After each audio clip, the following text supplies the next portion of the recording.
That situation is one of the things I want to talk about with the chairs of Ohio's two major political parties, along with lots of other stuff. This week I sat down with Ohio Democratic Party Chair Liz Walters to discuss that, along with next year's U.S. Senate race, the role Democrats have played in the battle among Republicans for leadership in the Ohio House, and the Democratic Party's continued struggles to win major elections in Ohio. It's been said by Democrats over and over that Ohio's Republican-led state government is the most corrupt in the country. That comes from FBI investigators who were working on the case involving House Bill 6 that now has resulted in the convictions of Larry Householder and Matt Borges, both Republicans, and the bribery scheme to pass House Bill 6, the nuclear power plant bailout scandal. Of course, there are legal issues also against the Republican Party's most likely nominee for president in 2024, Donald Trump. So with all of this in mind, why have Democrats been unable to turn that into success in elections? I think that ultimately Ohio families are focused on kitchen table issues. And while they are incredibly sick of the Republican-led government selling them out to the highest bidder continuously, they're busy. They got jobs, they got soccer practice for their kids, they're working hard to keep their community healthy and whole. And so it's really up to us to continue to communicate on these important issues. But more importantly, I think I'm really encouraged by through these last couple weeks is that justice has been served. I think we're still obviously waiting for the sentencing hearing, but I think it's important to note that no one is above the law, and we really saw that with the outcome of the HB6 trial, the verdict that came out a couple weeks ago. We'll see what happens from here. I'm eager to hear AG Yost's plan to actually investigate this through the state. He was always saying, oh, I can't do anything because the feds are leading. Well, now's his chance to prove that he's on the side of Ohio voters. So I think there's a lot of interesting things yet to unfold in this whole mess. When you say that Democratic voters are focused on kitchen table issues, arguably so are Republican voters. How come Republicans get their voters to the ballot better than Democrats do? Well, I think the other real question is, why are Republicans working so hard to repress Democratic voters or voters generally? Ohio is one of the hardest states to vote, is one of the hardest states to register to vote across the country. That's not something we should be proud of. We make it challenging for working people to register and use their votes at the ballot box through unnecessary, antiquated rules about hours and how long we have to register before the deadline. We are the bill that Governor DeWine signed earlier this year requiring photo ID. Man, that's a direct attack on students' rights to vote, because it is really hard for college students to always have an ID with their current address on it because they move from dorm to dorm. And so I think the real important question that voters need to be asking, and that we work on every day at the Ohio Democratic Party to build programs that can educate voters about their rights, about using their voice. But I do think it's worth the question, why are Republicans trying so hard to keep so many folks out? U.S. Senator Sherrod Brown is easily the best known and most popular Democrat in Ohio. He's up for re-election next year. Last time he ran against the relatively unknown Republican Jim Renacci, he beat him by 8 points. Some might say only 8 points, that there was a little bit of a surprise there. The state has been moving more and more to the right since that election in 2018. There will certainly be high pressure, big money campaigns by Republicans for the nomination. We're already seeing that starting, and then by the eventual nominee. So what hope do Democrats have for Sherrod Brown without the intervention of an awful lot of out-of-state money? Listen, Ohioans know for sure that Sherrod's on their side. We all may have different ideas about where the country needs to go, but I think one thing Ohioans are united in is they want someone who's fighting for them in Washington every day, and Sherrod's record proves that he is on their side. He's been a tireless advocate for all Ohioans. It's part of why he's so popular. I think here in Ohio, we believe that Sherrod Brown can and will win in 2024. We're going to run a big, robust campaign. It's going to be I'm sure when you have Alex on, he'll say the same. It's going to be a big year in Ohio. Once again, Ohio is going to be on the national stage, but we'll take Sherrod's record of fighting for working people in Ohio every day over the failed and out-of-touch policies and what will inevitably be, I think, circus primary on the Republican side that'll focus more on culture wars than on kitchen table issues. Is Sherrod Brown's support of the policies of Joe Biden going to hurt him in Ohio? I think what voters are going to see is that Sherrod Brown supports Ohioans. The Inflation Reduction Act, the infrastructure bill, these are all delivering real good jobs here in Ohio. They're fixing things like the Brent Spence Bridge. They're bringing broadband to rural Ohio. And ultimately, that's what Ohioans are going to judge Sherrod on, is what he's doing to advocate for Ohioans. Republicans have dominated statewide elections since the red tsunami of 2020, or 2010 rather. So why can't Democrats seem to make inroads in those specific state elections? I mean, is it money? Is it message? Is it lack of organization, grassroots support? are Democratic voters just not thinking that statewide elections are as important as national elections or maybe mayor's elections? I think that you're asking a great question, and the answer is kind of yes and. It's a little bit of a lot of these things. I think the first and most important is that what you see is kind of the abject entrenchment of Republican power through corrupt means. $60 million from corporations funneled into their campaign accounts. That's no small number, right? So when you're able to rig the rules and pay for your campaign through bribes, it makes the playing field very uneven. But that's not an excuse, right? We know that. We got to go in there and work hard and organize voters. I think what we also know is that statewide elections, whether you're in Ohio or Wisconsin or Michigan, insert state, they are really hard to succeed without support from your national infrastructure groups. So J.D. Vance, raised and spent, I think, a little over $20 million. All the rest of the spending in his campaign came from outside national money. On the flip side, Tim Ryan raised and spent $68 million, and that's what was raised and spent on Tim because the National Committee didn't come in for Tim. They just had a really big national map to defend Democratic incumbents in other states. So it's a little bit of all these things. I think the important thing for us at Ohio Dems is to not let the grassroots kind of take a break. We're already full steam ahead this year. We're working alongside of all of our friends across the state to put abortion access on the ballot. People are already excited to get out and talk about Sherrod. We do have 6,000 municipal races across the state this year, and so all of those are keeping the organizing apparatus focused, keeping it energized, and helping us grow it even bigger.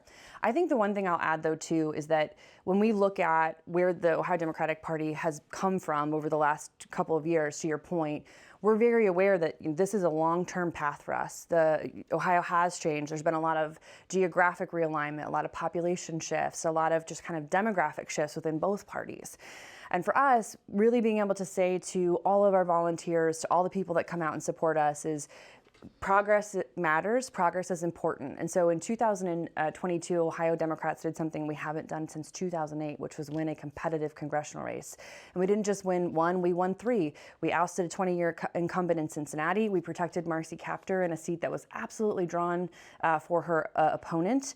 And I've sent Amelia Sykes to Congress in the new 13th. So we're really proud of that progress. And I think for us, shows that important mix of good candidates who are fighting for Ohioans, who have a strong state party apparatus working with them, and then also have national investment to support that operation.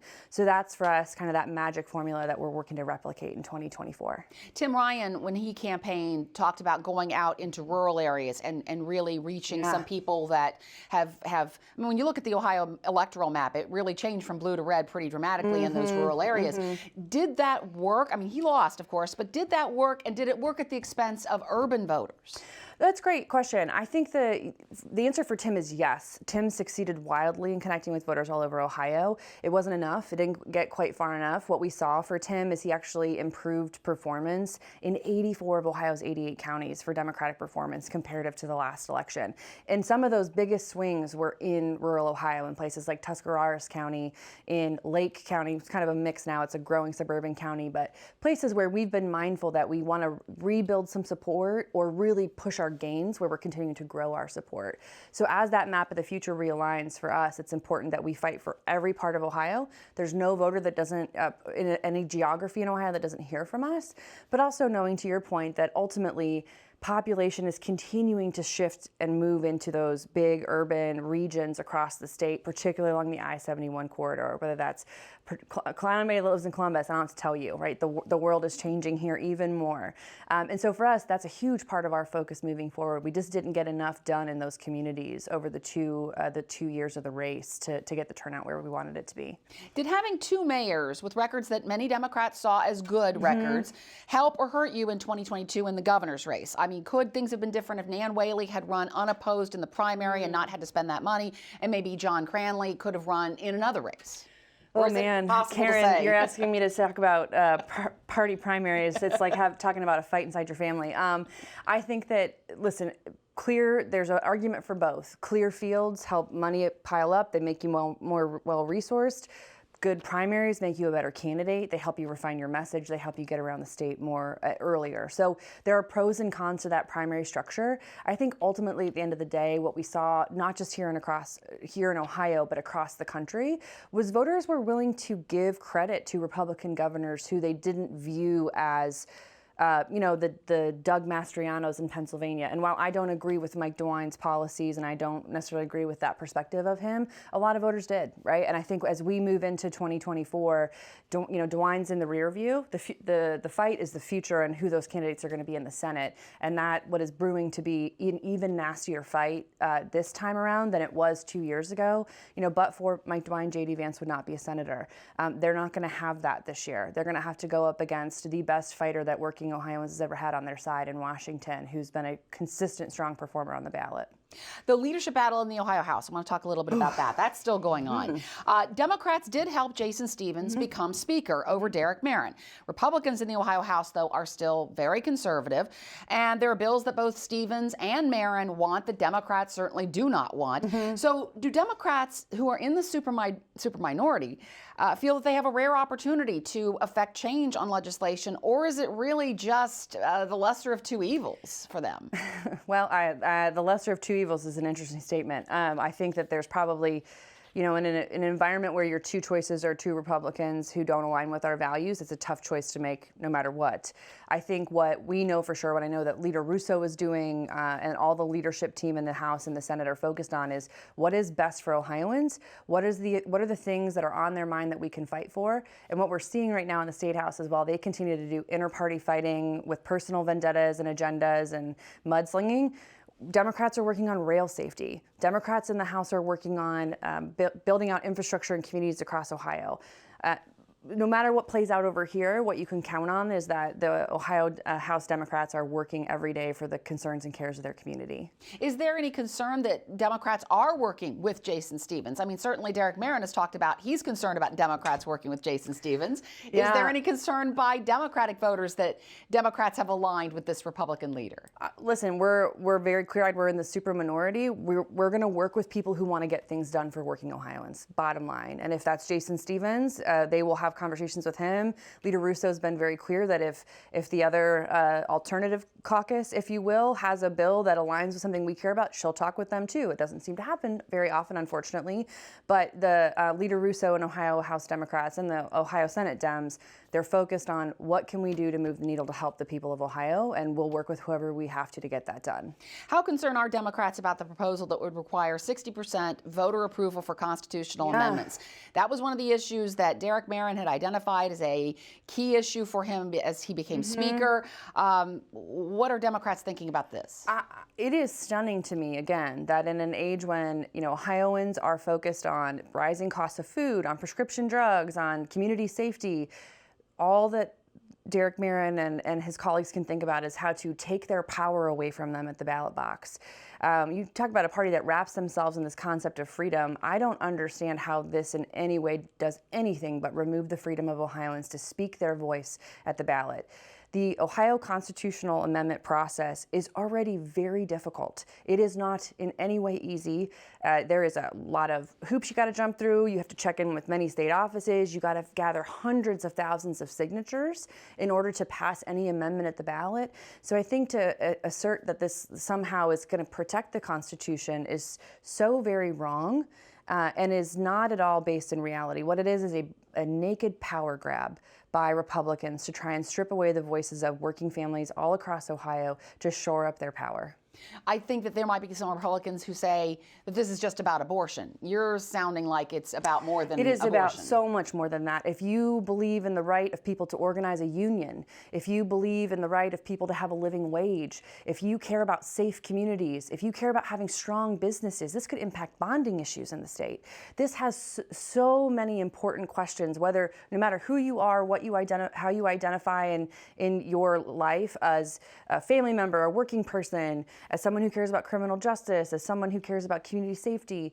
All of these things are at stake if we allow Republicans to strip Ohioans of their voices at the ballot box. If this does make the August newly created special election because the special election was eliminated. Yes, no one else can have specials anymore except these guys. That's it. So how do you get your voters to come out and vote? I mean, August is a tough time, and that's part of the reason why special elections were eliminated in the bill last year. Turnout was so low. That's right. Listen, if they move forward with this, I think they will find that Ohioans will be very motivated to speak out against it at the ballot box.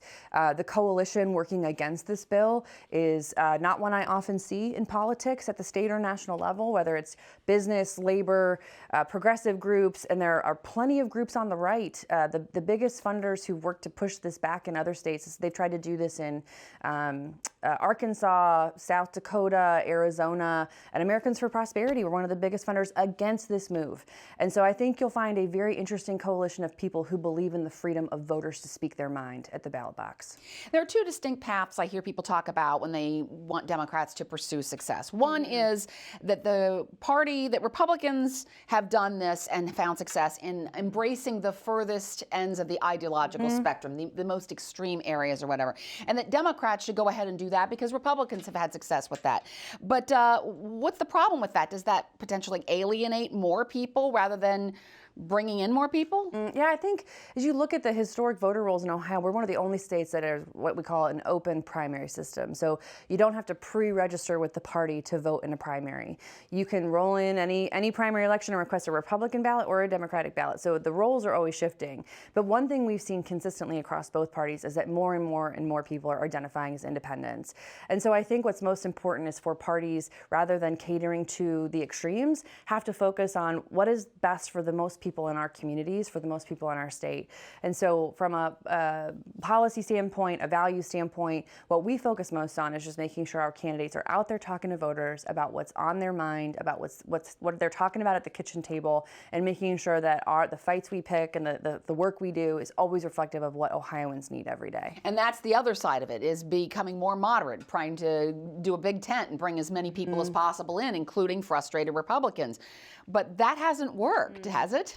Well, I think it's area by area. I think rural Ohio is probably a place where we've made a little bit of gains back, but the swing hasn't been dramatic. But I'd actually say that suburban Ohio, white collar Ohio, is a place where we've continued to see massive growth for our party, whether that was, Medina County, we improved 5 points over the last election cycle, where we've been seeing natural organic growth every single year for the last 8 years. Lake County, Delaware County, the suburbs outside of Columbus, the suburbs outside of Cleveland. And these are communities that are also growing in diversity. They're growing in educational backgrounds, all these different things that are making the communities, I think, grow for good reasons, but also ask really good questions about who they want their representation to be. So while there are some geographical parts of Ohio where we're making some gains, but not as fast as I would like, there are other parts of the state where we are just going on an expansion path in a big, fast way. As Democrats have worked to be inclusive in the issues that they talk about and they care about and the language they use, some Republicans have used that against them and saying very ugly things about Democrats' candidate support of LGBTQ rights, abortion rights, and so on. Are these inclusivity issues the wrong ones to use to appeal to people, especially Ohioans who tend to be more center-right? Yeah, I guess my question back would be like, who wants to live in a community where they don't feel that they can speak their mind and be who they are? So for us, what we fight most for is the dignity of every person. I think that Republicans use these small things as culture war wedges to try to scare people, to try and create differences. And really, at the end of the day, we all want the same thing, which is good jobs, safe communities, places where we can raise our families and raise our kids safely. And whether folks who want to get caught up in a pronoun debate about whether that's right or wrong, not really material to folks paying their bills every day. And Republicans have come at Democrats using a lot of fronts on these issues, and they often use misinformation and disinformation. How do you battle back on that? I mean, Democrats use dark money too, of course, but Republicans seem to use it a little bit more effectively. Well, I think they just use a lot more of it. That's the other difference, right? Again, going all the way back to HB 6, we see that there's a kind of open funnel into the state house here, to the Republican side of the aisle, for any number of corporate interests who want people to sell out and not protect working people in order to promote their own personal agenda. I think for us, what we continue to focus on is one, our grassroots game, getting out door to door. It's really important for us to focus on voter registration to get people back on the rolls. In Ohio, there's a really interesting article over the weekend in I forget the outlet, but I think Talking Points memo that compared Ohio and Michigan, because we're demographically very the same, and it asks the question, what's up? And one of the core things that they're identifying, and I agree with this, is we've seen an incredible drop in registered voters in the state of Ohio because of the voter suppression tactics that happen here, whether that's the voter purging that Secretary LaRose has been leading and his predecessor before him, the arcane rules we have around voter registration in the state of Ohio. We have a lot of work to do, and that's best done at the grassroots door to door, which is one of the things we'll work on. But on the other front, I think one of the things the other party has definitely outpaced us on is communicating digitally, of being in those spaces, being in people's Facebook feeds, on their Instagram feed, and we're working real hard to make up ground on that space. Are you at all concerned about the influence and the effect that third parties might have? I mean, No Labels has getting into Ohio politics. Are you concerned about people who are disaffected with the Republican Party and the Democratic Party deciding to go a third party route entirely? I mean, sure, right? Our goal is to win voters to us, and that's going to be their number one driving focus. I think having a third party is interesting. Generally, we tend to find across history that it's one thing to file a third party, it's quite another to run one. As I'm sure my colleague at ORP would attest, running state parties and building them and funding them are no small feat, and it takes a long time to build something strong and durable. So it'll be interesting to see what happens with them in the mix this year.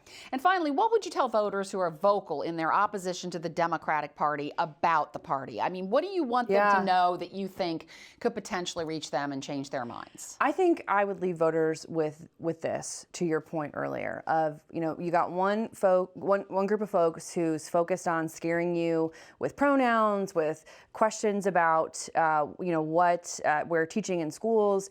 And you got another party who's focused on making sure that we're filling potholes in your community, that we're getting broadband to your home, that we're making sure parents still have a say in their kids' education because we think that's the right thing to do, that make sure that voters still have a voice at the ballot through a constitutional ballot process.